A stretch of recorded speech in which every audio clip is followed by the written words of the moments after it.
The following is my conversation with John Harrison. John is an entrepreneur and angel investor. He purchased the brand Parlee in 2023 after it ran into trouble during the post-COVID inventory glut. The conversation is an exploration of how a relative outsider of the industry is bringing experience and knowledge of operations to right the ship and relaunch this premium bike brand.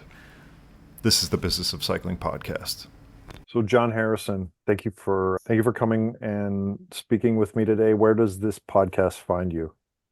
Oh, thanks, Wyatt. It's a real pleasure to chat. I'm at our company headquarters, just north of Boston in Massachusetts in the US. Okay. Well, cool. Yeah, I know we have a mutual acquaintance in Tyler Benedict from Bike Rumor, and he put us in touch.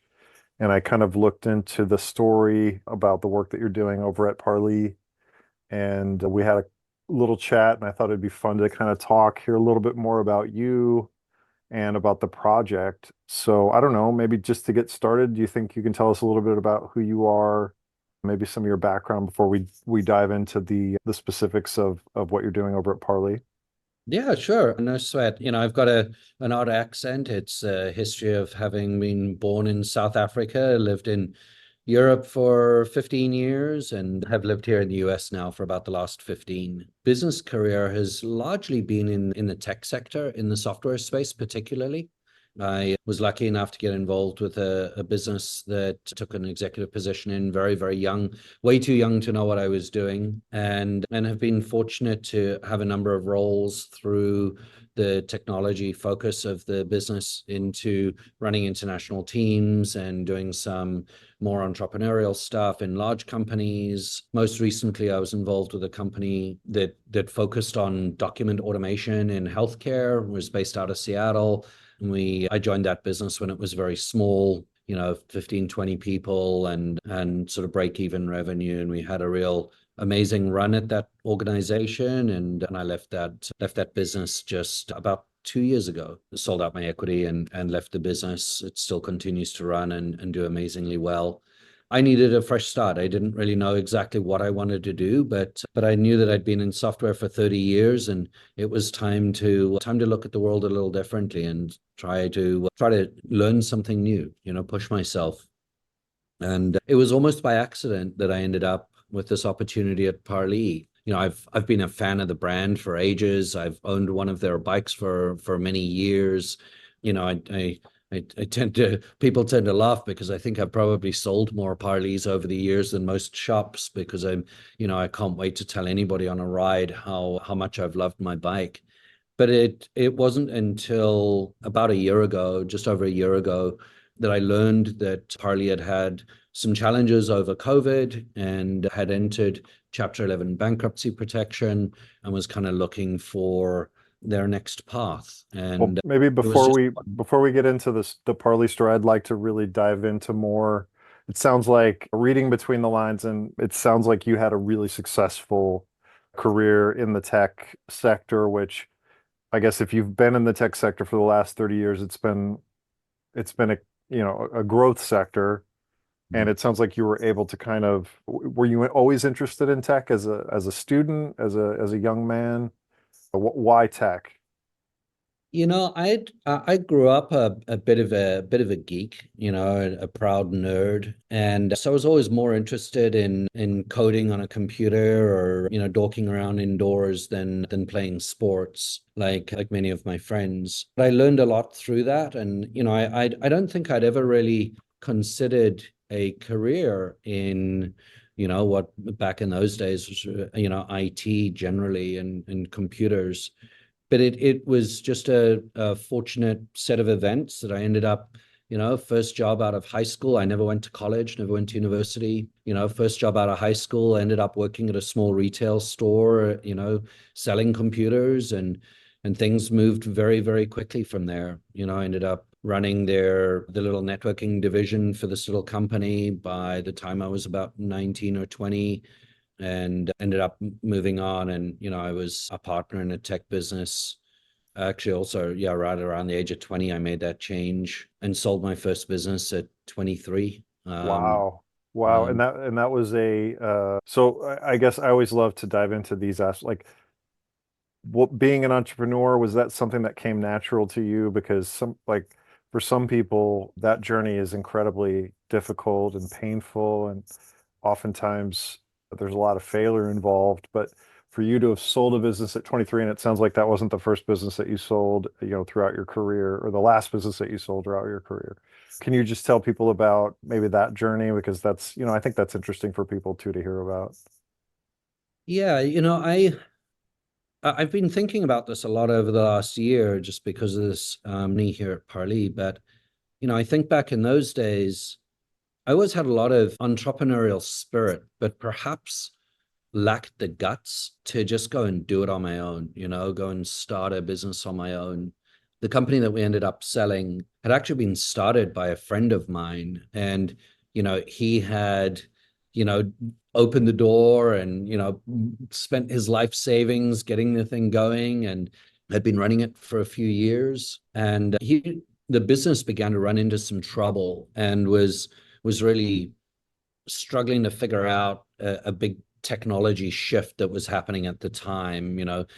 Technology was moving from one generation to another, and he was sort of caught in the middle with inventory of the old stuff and not the new stuff, and dealers were Uh, the changing. dr the dreaded inventory leverage problem.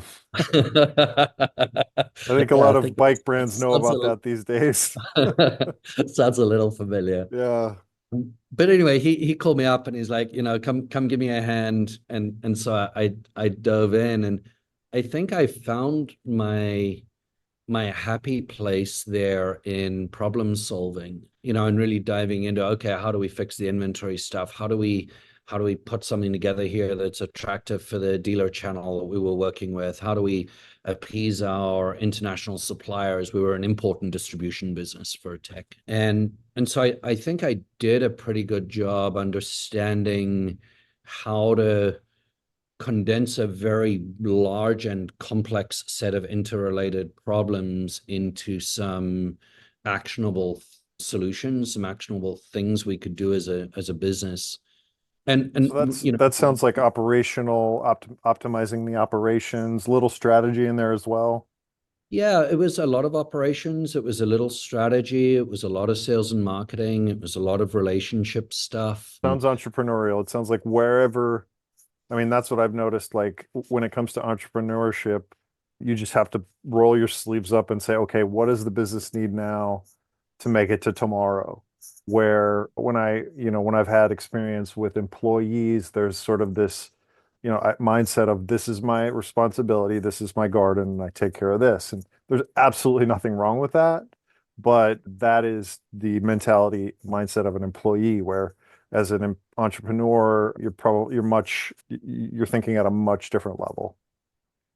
Yeah, I think that's a very sort of an astute observation. Because I do think entrepreneurship sort of has two flavors. There's that sort of and that mindset of the initial creator and that initial sort of, can I leap off the cliff and start this new thing and put all my eggs in this basket, and is it all going to work out?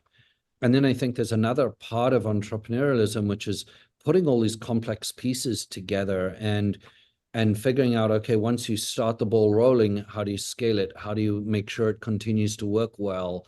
And I think that in my career, have always been better at the latter than the former. And it's given me a really wonderful opportunity to learn a lot of different parts of the organizations that I've been involved in and work a little bit on HR and legal and sales, marketing and R&D and product development, life cycle development, and all sorts of other stuff. That's been really wonderful and exciting, and it's always given me new things to learn. And for me, it's been a huge personal motivator.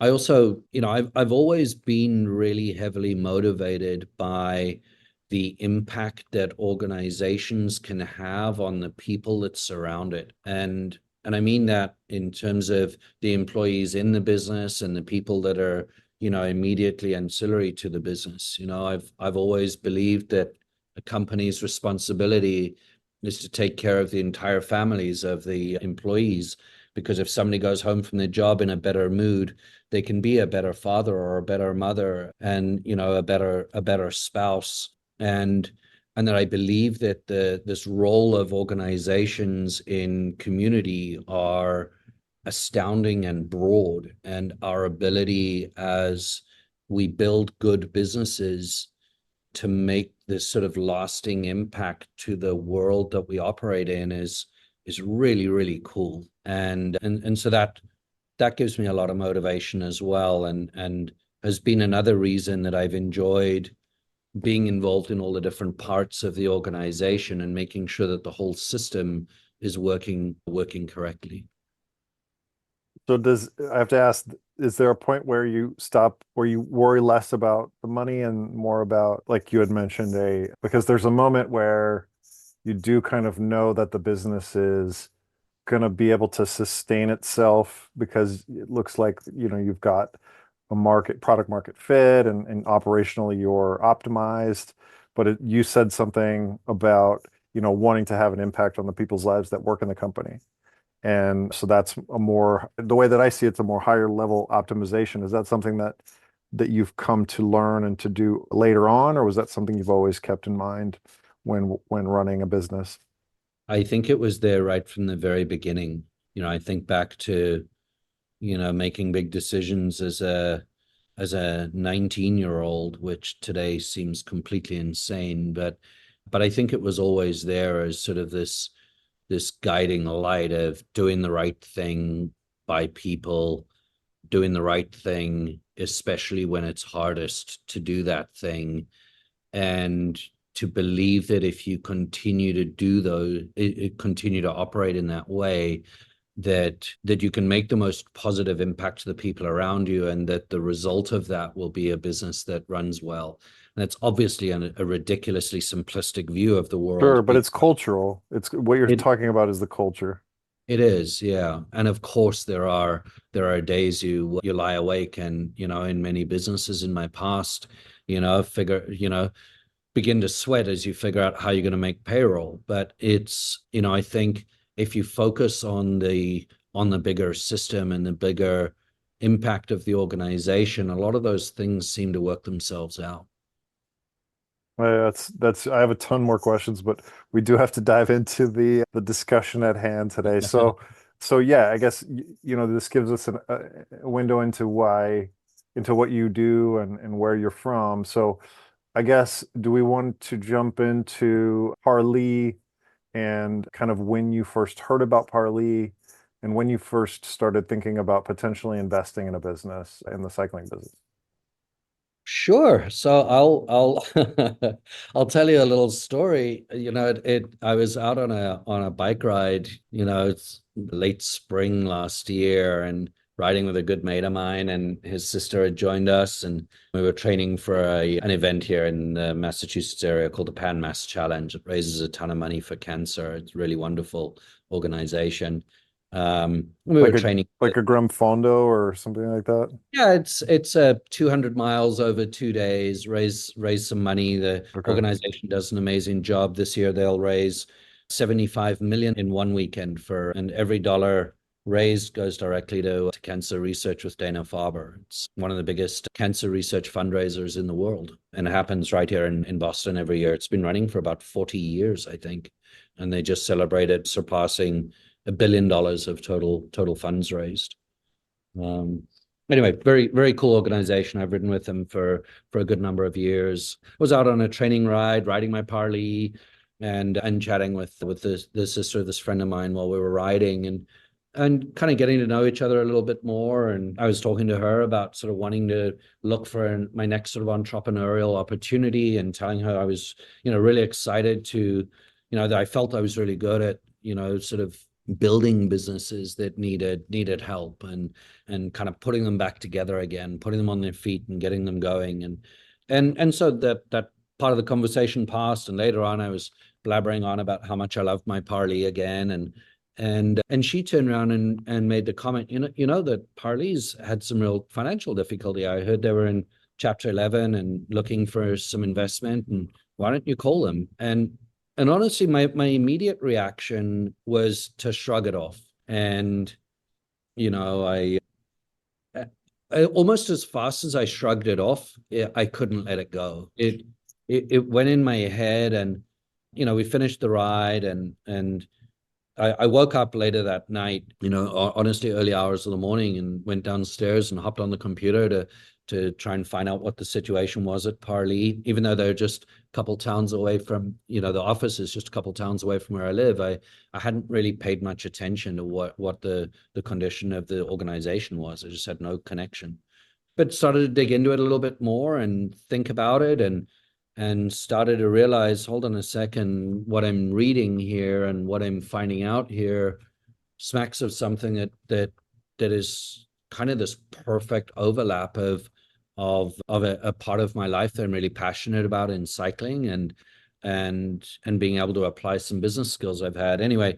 long story short, I reached out to Bob and Isabel Parlee the following day, spoke with them a lot about where the organization was, what they'd been struggling with, and what the current condition was of the organization. And the more and more we spoke, we ended up having dinner and getting to know each other a little bit more. And the more and more I learned, the more I realized that what had happened was that the business was being run by an engineering mastermind. Bob is one of the smartest carbon fiber engineers on the planet. Well, this is the brand that, broke the sub 900 gram road frame record. It was the first to do that, and then the 800-gram barrier. So like innovation was sort of in the DNA of Parlee. Yeah, and we've done some, the organization had done some really, really amazing things in the past. And Bob had always been, of a mindset to push barriers and do things because other people said they couldn't be done. And he really loved that, always has done, and always will, and was so much happier being in the workshop solving problems than he was looking at spreadsheets and dealing with the other complications of running an organization. And I think it was that classic situation of, Bob and Isabel, running a business that quickly got bigger than they had the experience to manage, and needed things from them that were outside of their happy place. Bob wanted to have his hands dirty, wanted to wear an overall and be in the workshop, and be on the factory floor making things and ideating and sketching new designs, not solving inventory challenges Supply and chain and supply chain problems and all the other things that come along with running a business. And so we chatted more and more, and a lot of that operational stuff's the things that I really love, and I think I'm relatively good at, and so it very quickly sort of felt like more and more of a match. I knew nothing about building bikes. I love riding them, and I ride whenever I possibly can, and I've done that for many years. But I'm a consumer. I knew nothing about the manufacturing process of bikes, but that's not what the business needed. They had that nailed. They're building some of the most amazing bikes in the world. What they needed was somebody to help them fix the operational components of the organization, to make decisions faster, to implement process and efficiency, and establish an organization that would be able to scale, that would not step on its own toes as it tried to continue to grow. And so I felt more and more comfortable that this was not only the right thing for me, but the right thing for Parlee. I felt more and more like I was the right person to lead the organization, and it felt like a real natural fit. So I went ahead and worked with Bob and Isabel and the liquidation attorneys, and negotiated an agreement to purchase all of the assets of the organization, which we closed October 1 of 23. pretty recently. Yeah, just a year ago.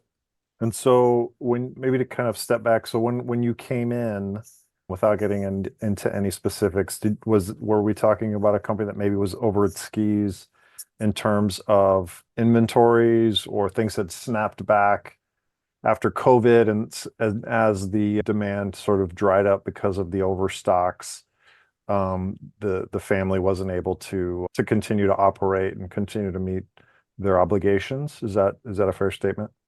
Yeah, well, White, it's the same story that we've heard so many times in the bike business, right? Ton of orders, ton of purchase orders on the back end, as a business that's a little bit too big to buy through kind of distribution and domestic retail. We're also very small on the side of sort of global OEMs. We're kind of cut in the middle of that. So we had to buy through OEM channels, and we were the little guys in the OEM side. So we tended to get our orders last and ended up with the same issue you've heard 1,000 times, I'm sure. A ton of inventory arriving just as orders disappeared, and Or just like everything ups to build a and downs. bike except for, the disc Yep, brakes or something like that. happened all the time, all Yeah. the time. So it wasn't Um, able to kind of weather this moment weather this storm. And so that's when things got a little bit difficult for them. And then I think maybe they realized, if I understand correctly, they realized that they couldn't do this on their own anymore. Yeah, that's very much it. Bob had ended up with some health issues sort of during the COVID period as well, that the combination of that and the organizational challenges and supply chain also meant that we sort of hit pause on some new product development, which meant that we weren't introducing new products over that period of COVID. So product was beginning to age out, and the products that we had available on the shelf were just really a little bit long in the tooth. And that combined with an inventory oversupply, huge capital demands on the organization, the business just got upside down. And yeah, they were actively looking for investors to come in and acquire all or part of the business. And I think we're reluctant to, not reluctant, that's the wrong word. I think sad perhaps to realize that they weren't able to give the organization everything that it needed at that time and continue to look after this thing that they'd built over the last 20 years and had been their entire life. But I think also, as we went through that process, realized that, and I love Bob and Isabel to bits, some of the most kind-hearted, beautiful people in the world, and I get on with them very, very well today. But I think they've also realized that perhaps having some fresh blood in the business, perhaps a new perspective in the business, a little bit more capital flexibility in the business would allow us to drive forward and realize some of the opportunities that the business had always had and not really been fully able to pursue. So I met Bob and Isabel just last week again, and I think they're very excited with what we're doing here and how the business is continuing to evolve. It's, I think, an element of pride for them. So they're not involved in the business anymore. Bob is still involved as and where he can, as and where his health allows, but still very much participates in sort of product design, product development, layup development, and evolution. But it's sort of as and when he can. They'll have a desk here as long as he'd like, and I don't expect that to change anytime soon. So then let's get into the kind of the more specifics about. So what did you find when you got into the business, when you took over? And I guess what are your goals for the first 18 to 24 months for Parlee? I may have jumped I think I jumped from one extreme to the next. What did you find when you got in there? And so what are the first things that you started doing or that you're doing now that you think are most important for the business? I think I as with any organization, it takes a little bit of time just to get in, learn, listen, and really wrap your hands around it. I set myself a goal that in that first sort of 90 days of being here, that we would use that time to develop a plan for the organization and develop our pathway forward. I was delighted that we were able to keep all of the staff for Parlee on board and engaged, which has been very, very rewarding. It's a really wonderful team of people here that Bob and Isabel assembled. But there were some organizational challenges. I think I have spoken with many of our dealers that my priorities really fell into three primary buckets. And the one was product refresh. A very real recognition that while the products were incredible and the bikes rode still like nothing today. Stylistically, they had aged, and there were features that were required on the product lineup to remain current in the market that we were lacking. And across the entire spectrum of products that we offered, it was time for something new. And so product refresh was a huge priority. The second big priority was this sort of, general bucket of organizational efficiencies. And most of that fell into, there was a little bit of manufacturing and paint and stuff like that. But the biggest gaps in the business were in inventory controls and logistics. In terms of how we managed inventory that was in-house, how we did that from a fiscally responsible manner, but further, how we were able to serve our dealers more effectively with turning around orders more quickly with a higher level of accuracy. When I started here, the idea of shipping every order in custom assembled to order, in-house QC, in many cases, application decals and graphics and all that sort of stuff. And, I set a goal. I said I wanted to ship 95% of orders in 48 hours, and I got greeted with laughter. But, in the last quarter, that's what we've done, 95% of orders in 48 hours. And so, there was some of that sort of organizational logistics. How do we manage the order process? How do we make it easy for dealers to order? Make sure that we're getting those right. How do we get them through the organization? Make sure we're picking the right parts, QCing them correctly, packing them safely, and getting them out to dealers quickly. So I'd put that all in the sort of organizational efficiency bucket. And then there was, very much a sort of, in big broad terms, sales and marketing, which was, on one hand was engaging with our dealers and rebuilding those relationships. I say rebuilding, many of the relationships were intact and strong and healthy, but those dealers also needed things from us in terms of new product and support that we needed to step up to. And so there was a lot about sort of establishing those relationships and making those commitments and following them through. And there was also a marketing element.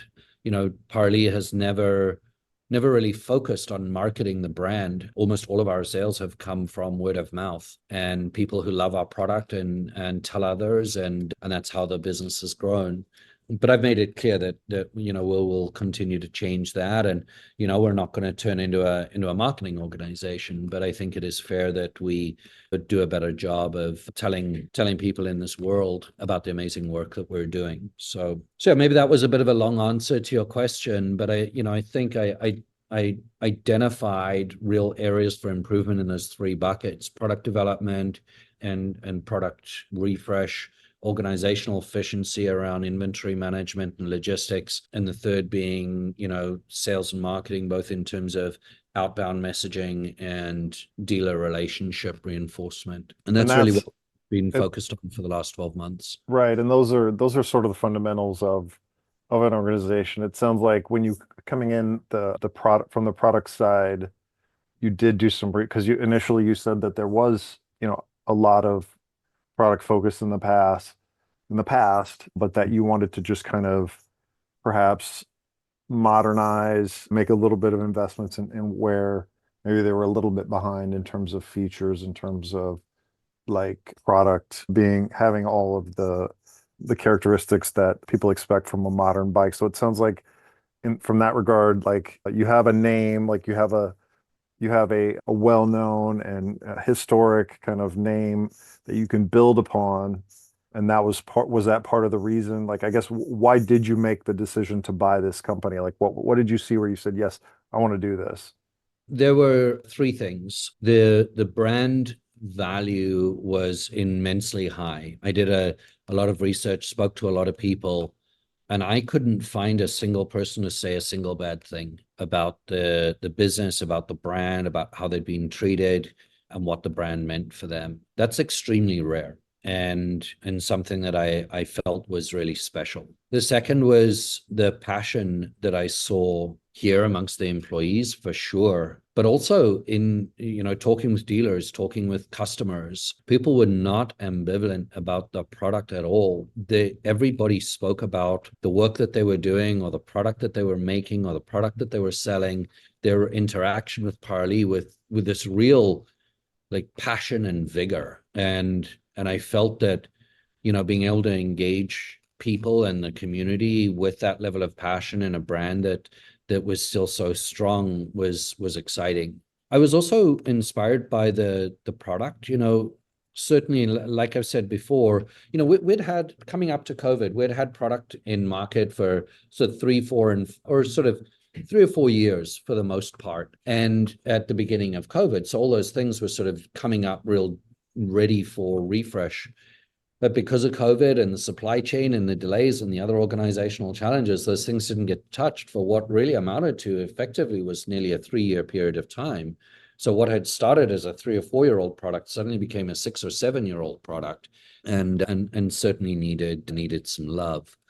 So there were tons of great ideas, tons of great designs already in place, some incredible ideas for how we could bring the products forward, but the capital wasn't available to be able to fund those Right. projects. Right. And you having like sounds like you had some of that available from your career, and so you felt like you wanted to deploy that in this type of a project. I did, and I've invested my own money in the business. It's all completely funded by me. I'm sure at some point we will take some outside capital in to continue the growth trajectory of the business. But this is what I do 12 hours a day or 15 hours a day or whatever it takes. And so I am, in it up to my ears, and I'm 100% committed to the success, and and really excited about where we're going and what we're doing, and extremely confident that the money I've invested will help build something really special here. So I guess just for context, the company has, just to give people an idea of what, so it sounds like you guys are sitting at the very top end or medium high end in terms of carbon fiber road and gravel bikes. Is that sort of your positioning? We are unapologetically ultra premium product. Ultra premium. Okay. We are, we have a range of bikes that we build here in-house in Massachusetts, in our factory, handmade, made to measure. We start with your body dynamics and build a bike around your body. 100% personalized. We'll customize the layup to get a bike that feels exactly like you want. We'll custom paint it in-house, any design you want.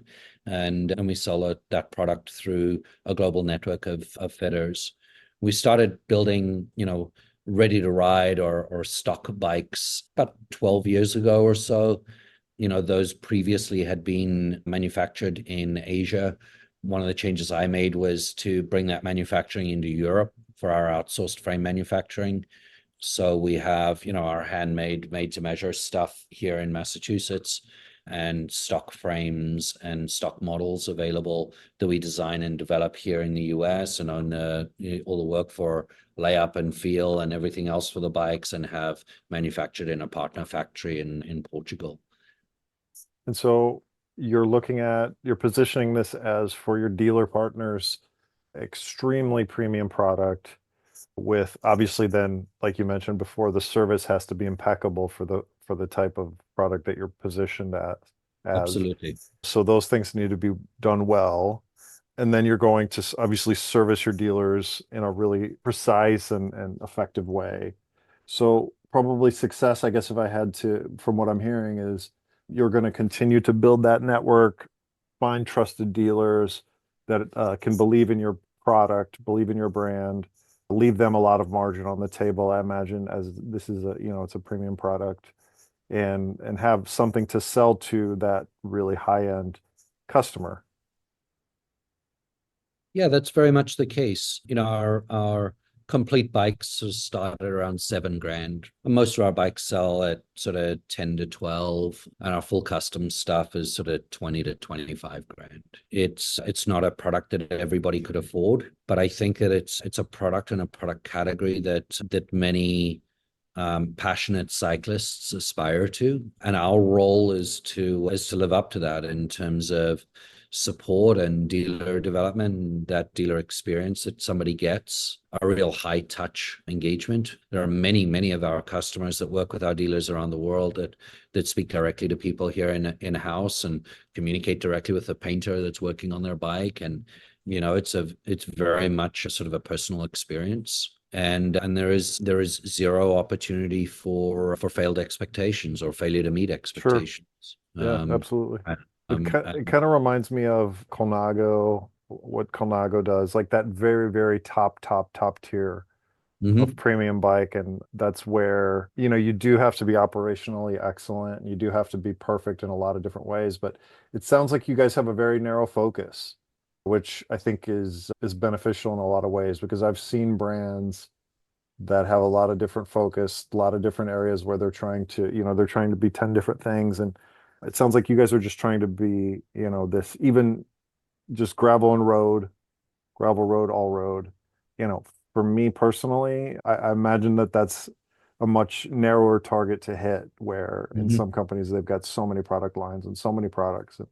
And for so many years, cycling brands, bike brands especially, would just, new colorway, brand extension, line extension, and things just sort of got completely out of control. It sounds like you've got, a pretty lean operation that to where you guys can measure yourselves month on month and see how things are going. Does that sound fair? I think that's entirely fair. Yeah, I think the culture here is to be brilliant at fewer things and to be proud of those things that we're really good at and to continue to develop and develop and develop and develop and work and iterate on making better and better product in a very narrow set. Today we have 5 bike models. Two of them are very similar. They're just a road and gravel derivative of each other.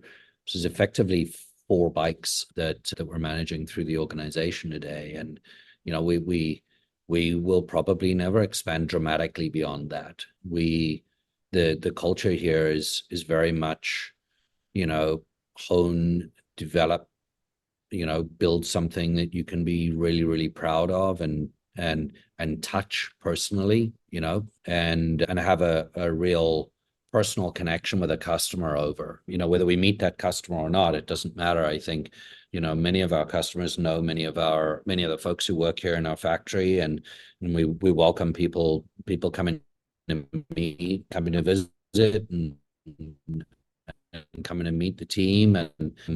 And that's what we think our role is in the market, to build a product that is unique because it's special and personal, and that we can engineer something that the bigger guys could just never get to. They need to drive a cost basis and a return model that we just don't need to as a small business. And so we can spend so much more on developing a frame and what goes into a frame than the big guys can ever afford to do.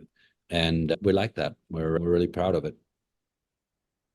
So I guess, yeah, I mean, this has been really fun talking with you today, John. It's been really interesting. I think you've got your hands full. You've got a lot of work to do, but I think people are going to be really happy to have heard about your story, kind of why you're why you're working with Parley now, why you bought the company, and kind of where you're going. So I think this was really fun. I was really glad to have been able to talk to you. What if people want to get in touch with you? Where's a good place to do that? Probably easiest on LinkedIn. Just look me up, Parley John Harrison. I think my shortcut is John H100 on LinkedIn, but that's probably easiest. Okay, cool. Yeah, and so do you guys have any events coming up? Any big milestones that maybe people could come and see Parley bikes, or where's a good way to kind of see your bikes or learn more about them? Yeah, we've got a fairly full schedule of events. We've done Sea Otter, California, and Eurobike earlier this year. We're off to Ruler Live in London in November, and a fairly full schedule for early next year. I think in the near term, the yeah, unless you're in the London area and would love to come visit us at Ruler Live, that'd be great. Otherwise, our dealer channel, I think, so able to represent our products really well and able to connect you with the brand in a real personal way. So look up a dealer near you on our website. Awesome. Thank you, John. It's been a real pleasure to meet you and learn more about your story. Thanks, Wyatt. Real pleasure to have joined you today. Cheers. Okay, take care.